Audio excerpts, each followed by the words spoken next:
নমস্কার বন্ধুরা, Piyali lifestyle with village ফুডে সকলকে স্বাগত জানাচ্ছি। কালকে আমি আটা মেখে যখন রুটি করি রাত্রেবেলা অনেক সময় দেখা যায় আটাটা বেঁচে যায়, আর বেঁচে গেলে অনেক সময় সকালবেলা রুটি খেতে ইচ্ছা করে না। তাই ভাবলাম আমি সেই বেঁচে যাওয়া আটা দিয়ে দুর্দান্ত একটা মুখরোচক রেসিপি তোমাদের সাথে শেয়ার করবো। ভিডিওটা স্কিপ করে না, প্রথম থেকে শেষ পর্যন্ত দেখার অনুরোধ রইল। আমাদের সবসময় তো রুটি খেতে ভালো লাগে না, তাই ভাবলাম এইভাবে করলে বাড়ির ছোট বাচ্চারাও কিন্তু খুব পছন্দ করবে, আর এইভাবে করে আপনারা স্কুল টিফিনেও কিন্তু করে দিতে পারেন। তাহলে কিভাবে করলাম চলো আগে দেখে নেওয়া যাক। রাত্রে এই দেখো অনেকটাই আটা কিন্তু বেঁচে রয়েছে, আর সকালবেলা ছেলে উঠে বলছে আবার রুটি খাবে না, তাই আমাদের সাথে একটা মুখরোচক রান্না করি। এবার প্রথমে আটাটা আমি নিয়ে নিলাম, এই থালার মধ্যে আটাটা আর একবার আমি মেখে নেব। আটাটা আগের থেকে মেখে রাখলে কিন্তু অনেকটাই নরম হয়। এর উপর দিয়ে সামান্য একটু আটা ছড়িয়ে দিলাম, এরপর আবারও আটাটা মেখে নিলাম।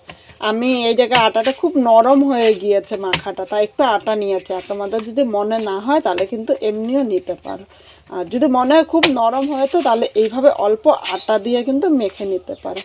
এবার এই আটার থেকে দুটো লেচি করবো। আজকে ছেলে স্কুলে যাবে, আর স্কুলে তো রুটি নিতে চায় না, তাই ভাবলাম আমি এইভাবে করে দিই।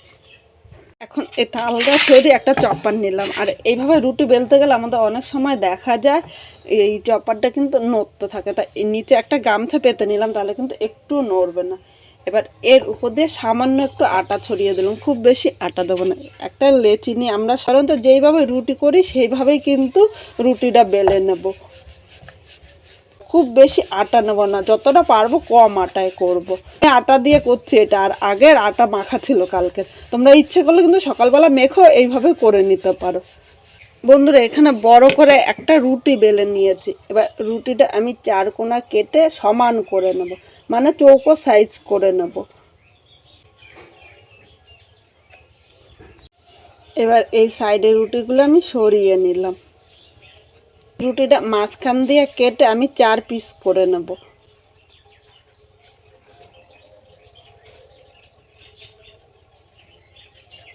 এই দেখো 4টে করে নিয়েছি, আর খুব বেশি পাতলা খুব বেশি মোটা করিনি। আমি এইভাবে 4টে করে নিয়েছি, ইচ্ছে করলে ছোটও করে নিতে পারো। এবার রুটিটা দেখো এখন কিন্তু জল লাগবে না, জল ছাড়াও তোমরা করে নিতে পারো। এই দেখো এই মাথাটা আমি একটুখানি চাপ দিয়ে লাগিয়ে নিলাম। এই একইভাবে এই পাশে রুটিটাও নিয়ে এই মাথাটা, এই দেখো তোমাদের আবার ভাঁজটা দেখিয়ে দিচ্ছি। এই দেখো এইভাবে নিয়ে এই দেখেছো, খুব সহজেই কিন্তু তোমরা করে নিতে পারো। এইভাবে চাপ দিয়ে নিলাম, এই দেখো খুব সহজেই তোমরা করে নিতে পারবে। আমি আর একটা করে তোমাদের দেখাচ্ছি। প্রথমে এই দুই পাশটা আমি একটু চাপ দিয়ে নেব, আর কোনো জল দেব না কিন্তু এখানে। এবার এইভাবে এই যে এই দুই পাশটা আমি এইভাবে চাপ দিয়ে নিলাম, এইভাবে একটু টান দিয়ে নিলাম। এই দেখো ডিজাইনটা দেখে তোমরা বুঝতে পারছো, খুব সহজ আর খুব সুন্দর একটা ডিজাইন হয়েছে।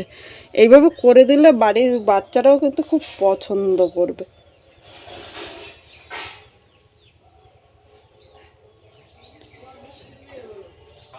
বন্ধুরা এখানে দেখো সব কটা তৈরি করে নিয়েছি, আর তৈরি করতে কিন্তু খুব সোজা, আর ডিজাইনটা খুব সুন্দর। বাচ্চারা এভাবে করে দিলে বাচ্চারা বুঝতেই পারবে না যে এটা আটা দিয়ে তৈরি করা হয়েছে। এদিকে একটা কড়াই বসিয়ে দিয়েছি, কড়াইয়ের মধ্যে আমি 1 গ্লাসের মতো জল নিয়ে নেব। খুব বেশি কিন্তু জল নিতে হবে না।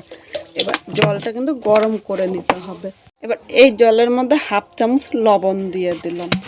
এর সাথে আমি সামান্য একটু সাদা তেল নিয়ে নিলাম। এই তেলটা দেওয়ার একটাই কারণ হলো যখন আমি দেব তখন একটা কিন্তু একটা গায়ের সাথে লেগে যাবে না। এখন জলের সাথে সব কিছু নেড়ে চেড়ে মিশিয়ে নিলাম। এবার জলটা কিন্তু উষ্ণ গরম করে নিতে হবে, কারণ আগে দেওয়া যাবে না। জলটা গরম হয়ে গিয়েছে, এবার একটা একটা করে আমি দিয়ে দিলাম। এই দেখো এইভাবে দিচ্ছি, একটা কিন্তু একটা গায়ের সাথে লেগে যাবে না, কারণ এখানে তেল দেওয়া হয়েছে। এখানে সবগুলো নিয়ে নিয়েছি। এবার 4 থেকে 5 মিনিট আমি ভালো করে ফুটিয়ে নেব, কারণ এটা কিন্তু ভালো করে সেদ্ধ করে নিতে হবে। আর এখন নাড়াচাড়া দেবো না, তাহলে কিন্তু ভেঙে যেতে পারে। বন্ধুরা জলটা ফুটে উঠেছে, আর সব দেখো জলের উপরে ভেসে উঠেছে। এবার এইভাবে একটা ছাঁকনি দিয়ে জলটা ছেঁকে আমি তুলে নিলাম। এই দেখ ডিজাইনটা কিন্তু খুব সুন্দর হয়েছে, আর নাহলে কিন্তু এত সুন্দর হতো না। এবার আমি একটা প্লেটের মধ্যে নিয়ে নিলাম। বন্ধুরা এখানে দেখো 5 মিনিট রেখে দিয়েছে, আর গাটা কিন্তু এইভাবে শুকিয়ে নিতে হবে। আবার কড়াইটা বসিয়ে দিয়েছি, কড়াইয়ের মধ্যে আমি 1/2 চামচ তেল নিয়ে নিলাম। খুব বেশি তেল কিন্তু নিতে হবে না, এই তেলটা শুধুমাত্র নিয়েছি যাতে কড়ায় গায়ে না লেগে যায়। এখানে তেলের পরিবর্তে তোমরা কিন্তু ঘিও নিতে পারো, আজকে আমার কাছে ঘি নেই তাই ঘিটা আমি স্কিপ করলাম। এবার তেলটা পুরো কড়াইটা ভালো করে লাগিয়ে নিলাম। এবার এখানে যে আমি রুটিগুলো এভাবে সেদ্ধ করে রেখেছি এই তেলের উপরে নিয়ে নেব। এর উপর দিয়ে এই দেখো 10 টাকা দামের একটা সস, কিষান সস আমি বাজার থেকে এনেছি, যে কোনো মুদিখানা দোকানে কিন্তু পাওয়া যায় আমাদের এখানে। এবার এখানে আমি 2 চামচের মতো সস নিয়ে নিলাম। এই সসটা তোমরা কম বেশি করে নিয়ে নিতে পারো। সাথে আমি হাফ চামচ চিলি সস নিয়ে নিলাম, আর যাদের কাছে এই চিলি সসটা নেই তারা কিন্তু স্কিপ করবে। এবার দুটো নেড়ে চেড়ে মিশিয়ে নেবো। আর এই সময় গ্যাসের আগুনটা একদম মিডিয়াম করে দিয়েছে, নাহলে নিচে দিয়ে লেগে যেতে পারে, আর নিচে দিয়ে লেগে গেলে যদি ভেঙে যায় তখন কিন্তু খেতে ততটা ভালো লাগবে না। আজকে খুব সাধারণভাবে এই ব্রেকফাস্টটা বানালাম, তোমাদের কীরকম লাগলো অবশ্য কমেন্ট করে জানাতে কিন্তু ভুলো না। নতুন কোনো বন্ধু এই ভিডিওটি দেখতে আসলে ভালো লাগলে একটা লাইক, শেয়ার ও কমেন্ট করো, সাবস্ক্রাইব করে পাশে থেকো, যাতে এরকম আরও নতুন নতুন ভিডিও আপলোড করলে সবার আগে নোটিফিকেশান আপনার কাছে পৌঁছিয়ে যায়।